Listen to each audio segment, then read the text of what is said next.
నమస్తే, welcome to Ria news. YS Sharmila వైసీపీలోకి reentry ఇవ్వబోతుందా? అందులో భాగంగానే వైఎస్ భారతితో ఆవిడ సీక్రెట్ మీటింగ్ను పెట్టుకుందా?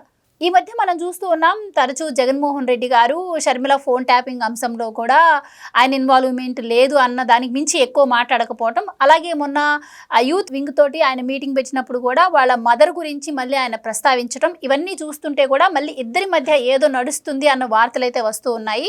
మొత్తానికైతే మళ్ళీ షర్మిల వైసీపీలోకి వెళ్ళబోతుందని, అలాగే దానికి సంబంధించి జగన్మోహన్ రెడ్డి గారు కూడా సానుకూలంగా ఉన్నారని, ఈసారి పెద్దలు ఎవరు లేకుండా త్వరలో ఒక మీటింగ్ కూడా ఏర్పాటు జరగబోతుంది అని చెప్పి వార్తలు వస్తూ ఉన్నాయి. సో జగన్మోహన్ రెడ్డి మరి త్వరలో జైలుకు కూడా వెళ్ళబోతారు అని చెప్పి చర్చలు నడుస్తూ ఉన్నాయి. అలాగే ఆయన పాదయాత్ర కూడా అంటున్నారు. ఒకవేళ ఆయన పాదయాత్ర ముందైనా జైలు ముందైనా కూడా ఆయనకు ఒక మనిషి అయితే అవసరం, ఆ పార్టీని లీడ్ చేయడానికి ఎవరు కూడా అన్న చర్చ కూడా ఈ మధ్య వరకు నడిచింది. సో అందులో భాగంగానే మళ్ళీ షర్మిలను పార్టీలోకి తీసుకునే ఛాన్స్ ఉందా అని కూడా చర్చించుకుంటున్నారు. సో ఓవరాల్గా ఏదైతేనేం షర్మిల మళ్ళీ వైసీపీలోకి వెళితే పరిస్థితి ఏ విధంగా మారబోతుంది అన్న విషయాలను తెలుసుకుందాం. మనతో పాటు ఉన్నారు senior journalist doctor Durga Vadlamani గారు.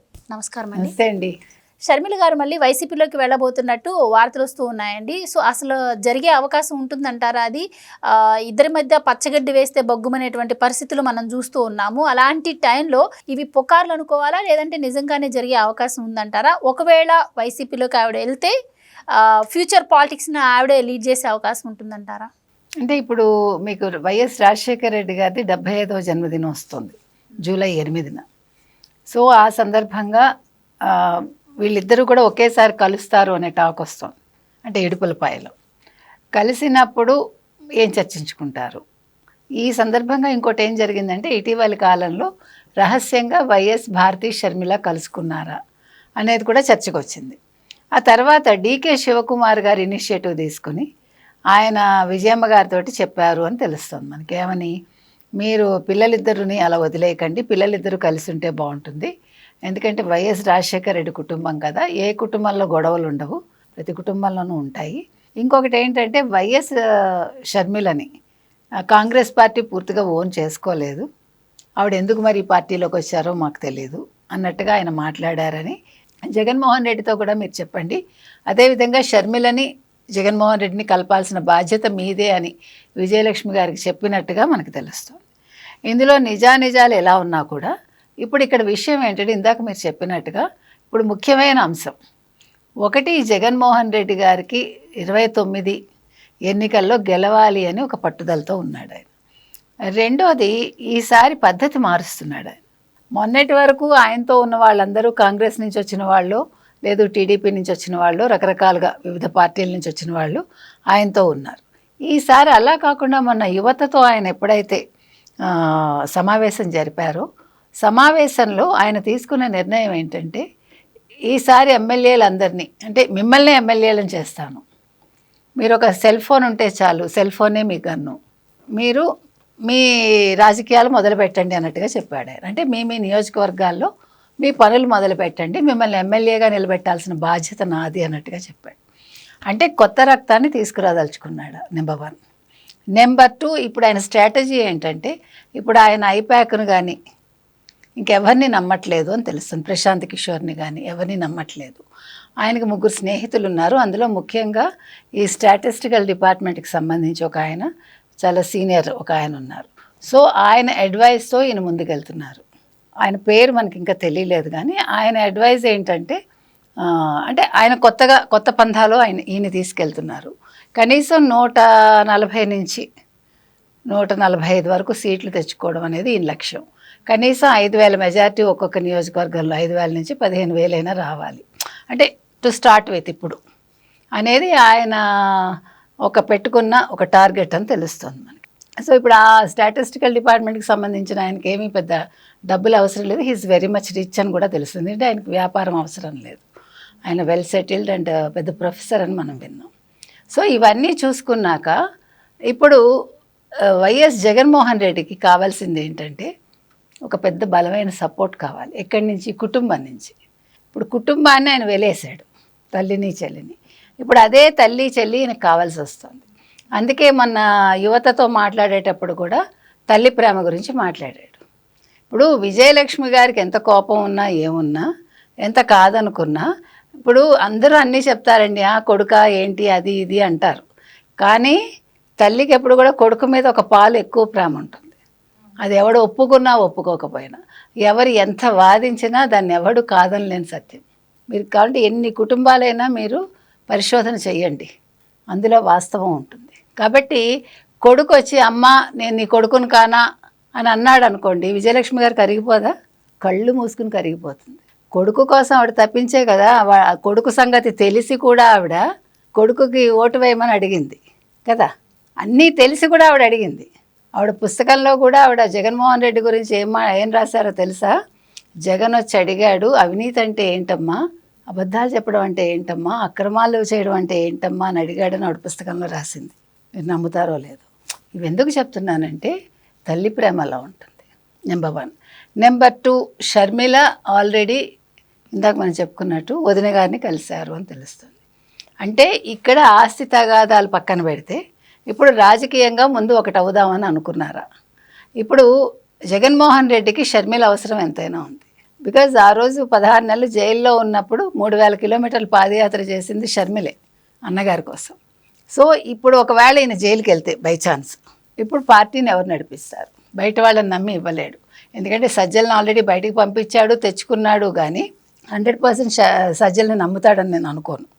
ఎందుకంటే ఆల్రెడీ జయలలితకి శశికళ అనుభవం ఎంత ఉందో ఇప్పుడు ఎంత కాదనుకున్నా జగన్మోహన్ రెడ్డికి తెలుస్తుంది కదండి. ఇప్పుడు రాజకీయాల్లో ఉండే వాళ్ళకి ఎక్కడేం జరుగుతుందో తెలుస్తుందిగా. సో ఆ రకంగా మళ్ళా చెల్లిని తెచ్చుకోవాలనుకుంటున్నారా జగన్మోహన్ రెడ్డి? సో మరి ఇప్పుడు షర్మిల ఏం చేస్తుంది? ఇప్పుడు డీకే శివకుమార్ మాటలు విని వీళ్ళందరూ ఒకటవుతారా? అసలు డీకే శివకుమార్కి అంత ఇంట్రెస్ట్ ఏంటి? రాజశేఖర రెడ్డి అంటే ఆయనకు అభిమానం ఉండొచ్చు. రాజశేఖర రెడ్డి కొడుకు బయటకు వెళ్ళి ఒక పార్టీ పెట్టుకున్నాక వై హీజ్ ఎంకరేజింగ్ అంటే ఇక్కడ ఎలాగా కాంగ్రెస్ రాదు ఆంధ్రప్రదేశ్లో ఖచ్చితంగా. ఎందుకంటే ఆంధ్రప్రదేశ్ ప్రజలు జరిగిన అన్యాయాన్ని మర్చిపోరు. ఏది ఆంధ్రప్రదేశ్ విభజన జరిగిన విధానాన్ని, కాంగ్రెస్ని, ముఖ్యంగా సోనియా గాంధీని ఖచ్చితంగా ఆంధ్రప్రదేశ్ ప్రజలు నమ్మరు, విశ్వసించరు, ఒప్పుకోరు, ఓటు వేయరు. అందుకని టీడీపీకి ప్రత్యామ్నాయంగా ఉన్నది వైసీపీ ఒక్కటే. కాబట్టి ఇప్పుడు వైసీపీని దువ్వుతున్నాడు ఆయన. ఈ దువ్వడంలో రేపొద్దున ఏం చేయొచ్చు? ఒకవేళ ఖచ్చితంగా జగన్మోహన్ రెడ్డి గెలవడు, ఒకవేళ 1% ఛాన్సెస్ ఉండని గెలిస్తే నెమ్మదిగా వైసీపీని కాంగ్రెస్లో విలీనం చేయించుకుంటాడు. అంటే long plan I'm talking about. ఇప్పుడు లాభం లేని శెట్టి వలదని పోడుట. అలాగా ఒక రాజకీయ నాయకుడు ఇంకొక పార్టీని దువ్వుతున్నాడు అంటేనే ఒక లాంగ్ ప్లాన్ ఉంటుంది. సో ఇక్కడ ఈ ప్లాన్ ఏంటి? సో డీకే శివకుమారు సోనియా గాంధీకి తెలియకుండా ఇవన్నీ చేయడుగా, ఖచ్చితంగా చేయడు ఆయన. కాబట్టి సోనియా గాంధీ ఆజ్ఞానుసారం ఇవన్నీ చేస్తున్నాడా అంటే మీకు రాజకీయాలు ఎంత విచిత్రంగా ఎక్కడ మొదలై ఎక్కడ ఎండ్ అవుతాయి చెప్తున్నా.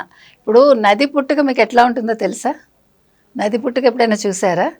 అసలు యూ కాంట్ బిలీవ్, నది పుట్టినప్పుడు ఇంతే ఉంటుంది, చాలా కొద్దిగా ఉంటుంది. అసలు మీరు నమ్మరు, ఇది నది పుట్టిన ప్రదేశం అంటే మీరు నమ్మరు. అక్కడి నుంచి అది పారుతూ వెళ్ళి అలా అలా అలా అలా అన్నీ కలుపుకుంటూ పాయలు పాయలుగా విడిపోయి పెద్ద నది అయిపోతుంది. అలాగా రాజకీయాల్లో వీళ్ళ ఆలోచనలు ఇంత కొంచెం పుట్టి అక్కడి నుంచి ఎక్కడికో వెళ్ళి ఎక్కడో ఎండ్ అయ్యి చుట్టూ చుట్టూ చుట్టూ మళ్ళీ అక్కడికి వస్తాయి. నేను అది చెప్పదలుచుకున్నాను. అంటే ఇప్పుడు షర్మిల గారిని మనం చూసాం, మీరు అన్నట్టు అధికార పక్షం మీద ఎవరైనా పోరాడతారు, ఆవిడ అధికార పక్షం మీద కాకుండా ప్రతిపక్షం మీద పోరాడుతున్నారు. ముఖ్యంగా జగన్మోహన్ రెడ్డి గారిని టార్గెట్ చేసే మాట్లాడుతూ ఆవిడ ప్రసంగాలు కూడా ఉంటున్నాయి. సో ఇట్లాంటి టైంలో ప్రజలందరికీ కూడా జగన్మోహన్ రెడ్డి గారి పరిస్థితి ఏంటి అసలు అని చెప్పి ఆవిడ మాట్లాడిన తర్వాతే ఆయన గురించి ప్రజలకు కూడా అంత బాగా అర్థమైంది. అదిగాక ఆవిడ క్యారెక్టర్ అసోసియేషన్ కూడా జరిగింది అని చెప్పి ఆవిడ కూడా చెప్పారు. అది అందరికీ కూడా తెలిసిన విషయమే. సో అలాంటివి ఎదుర్కొన్నటువంటి షర్మిల గారు మళ్ళీ అసలు వైసీపీలోకి వెళ్ళే అవకాశం ఉంటుందా? అలాగే ఇప్పుడు ఆస్తి విషయంలో కావచ్చు, రాజకీయంగా కావచ్చు, ఆవిడ చాలా అన్యాయానికి గురయ్యారు జగన్మోహన్ రెడ్డి గారి దగ్గర నుంచి. మరి ఈసారి ఒకవేళ వెళ్తే ఏదైనా హామీతోనే ఆవిడ వెళ్ళే అవకాశం ఉందా? సో అసలు ఒకవేళ వెళ్ళినా కూడా ఇప్పటిదాకా వ్యతిరేకంగా మాట్లాడి ఇప్పుడు మళ్ళీ ఆయనకి పాజిటివ్గా మాట్లాడితే అసలు ప్రజలు స్వీకరిస్తారా? ఒక క్రెడిబిలిటీ అంటూ ఉంటుందా ఆ పార్టీకి కానీ వాళ్ళకి కానీ? మీరు రాజకీయాల్లో క్రెడిబిలిటీలు ఆలోచించకూడదు, ఫస్ట్ థింగ్. సెకండ్ థింగ్, మీరు మంచి పాయింట్ అడిగారు. ఏంటంటే షర్మిల ఇన్ని మాటలు పడింది, ప్లస్ కాంగ్రెస్లో ఉంటూ అధికార పక్షం మీద కాకుండా అన్నగారి మీదే ఎక్కువ దూషణలు చేస్తుందని. That is the reason DK Shivakumar enter అయ్యారు. You got it. అంటే జగన్ వెళ్ళి మొత్తుకున్నాడు అనమాట, అక్కడ ఏడ్చాడు అనమాట. నా క్యారెక్టర్ అసాసినేషన్ చేస్తోంది, నన్ను బదనాం చేస్తోంది, నన్ను రోడ్డును పడేస్తోంది, కుటుంబ విషయాలు పబ్లిక్గా మాట్లాడుతోంది, నేను చేసినవన్నీ బయట పెడుతోంది, కాబట్టి మీరు ఏమైనా చెయ్యండి అని అడిగి ఉండొచ్చు, అవునా కదా? అందుకని డీకే శివకుమార్ ఎంటర్ అయ్యి ఉంటారు. ఎంటర్ అయ్యి ఇప్పుడు షర్మిల ఇక్కడ కరుగుతుందా కరగదా? నిజంగా షర్మిల ఇప్పుడు కరగకూడదు. ఎందుకు తెలుసా? ఒక ఆడపిల్లగా అమ్మాయి చాలా అన్యాయానికి గురైంది. ఆస్తి పక్కన పెట్టండి, ఆస్తులు వస్తాయా రాదా, ఆస్తి కేసు వేస్తే ఎలాగో వస్తుంది, అది కాదు. తన క్యారెక్టర్ అసాసినేషన్ చేశారు చూడండి, అది ఏ ఆడపిల్ల మర్చిపోకూడదు. షర్మిల నిజంగా రాజశేఖర్ రెడ్డి పౌరుషాన్ని పుణికి పుచ్చుకుంటే ఆవిడ అన్నగారికి సై అందం, అన్నగారితో చేతులు కలపదు. ఇప్పుడు ఇడుపులపాయ వెళ్ళినా కూడా మాట్లాడుతుంది అని నేను అనుకోను. ఎందుకంటే ఆవిడ రాజన్న బిడ్డని చెప్పుకుంటుంది పౌరుషంగా. చాలాసార్లు జయంతులు వర్ధంతులు జరిగాయండి వీళ్ళు విడిపోయిన తర్వాత. కానీ ఈయన ఒక టైంలో ఆవిడ ఒక టైంలో వెళ్ళి రావడం జరుగుతూ ఉంది ఇప్పటి వరకు కూడా. అయితే మరి ఈసారి వాళ్ళిద్దరూ మీరు అన్నట్టు కలిసి అక్కడ ప్రోగ్రాంలో పాల్గొంటే మాత్రం ఇంక వాళ్ళిద్దరు కలవబోతున్నట్టు అన్న సంకేతం అని అనుకోవచ్చా? అనుకోవడానికి కూడా లేదు పూర్తిగా, ఎందుకంటే యాదృచ్ఛికంగా కొన్ని జరుగుతాయి. ప్లస్ ఈసారి కాంగ్రెస్ కూడా, ఆంధ్రప్రదేశ్ తెలంగాణకు సంబంధించిన కాంగ్రెస్ నాయకులు కూడా అదే టైంకి ఇడుపులపైకి వెళ్తారని తెలుస్తుంది. సో ఇదొక ప్లాన్ ప్రకారం జరుగుతుంది. ఈ జరిగిన దాంట్లో ఇప్పుడు ప్రే కాకుండా ఉండాల్సింది షర్మిల. కాబట్టి ఆవిడ ఏ రకమైన నిర్ణయం తీసుకుంటారో మనం వేచి చూద్దాం. థ్యాంక్ యూ సో మచ్ అండి. Please subscribe to Leo news for more videos.